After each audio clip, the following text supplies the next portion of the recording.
Hey everybody, happy Thanksgiving. I'm hoping that you can get some rest, that you can stay off the boards on tonight and tomorrow. Enjoy Thanksgiving, have dinner with your family, and from my family to yours, happy Thanksgiving. I hope that everyone gets to recharge and enjoys the time off of work.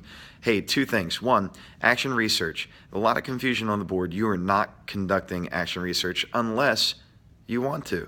So the thread was just hypothetical. It could be take your idea that you're working on and make it into action research or pick something new. But once we're done with that thread, we're done with action research for most of you. Because most of you probably are doing a traditional study, qualitative or quantitative, that's fine.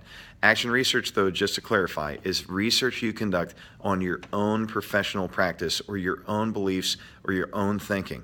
That's what characterizes action research, and it needs to have some sort of action like social justice or feminism or queer theory or some other type of motivation to improve for maybe a specific role group, maybe underprivileged, maybe a minority, maybe low socioeconomic, maybe anything.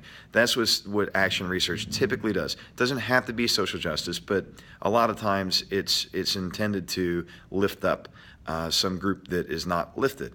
Now you can from there do everything a normal researcher would do, but you have to deal with bias. But I just want to clear that up because I've commented back in the learning logs and the post, but I wanted to make sure you all got to hear me explain a little bit of the requirements of action research. All right, now let's look at Module 4.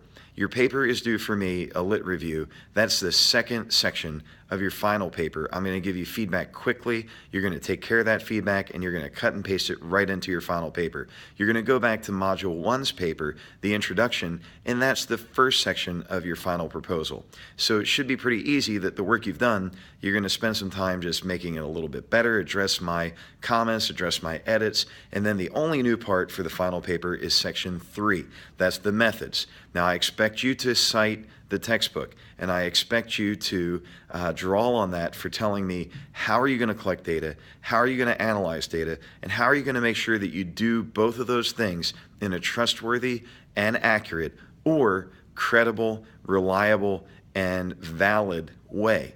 You can go to the text to look for ideas for that. I want you to start thinking about that over Thanksgiving dinner. Just kidding. Just think about that because the turnaround time for the paper is a little faster. You're not going to have 2 weekends to work on the final paper. So if you want to get a head start, skim some of the text, look at that chapter worksheet, and it will help you write your final paper. I'm also going to have a post in the next module to kind of get you thinking about immediately what type of method would be appropriate. You won't go too in-depth, but it'll give you a chance to collaborate about it. It'll give me a chance to weigh in before I grade your final paper. And then when you submit that, that's your proposal, and we're done. And we're so close. But most importantly, have a great Thanksgiving from my family to yours. You all take care, and I'll see you again after Thanksgiving, probably in the weekend once I grade the papers. Take care.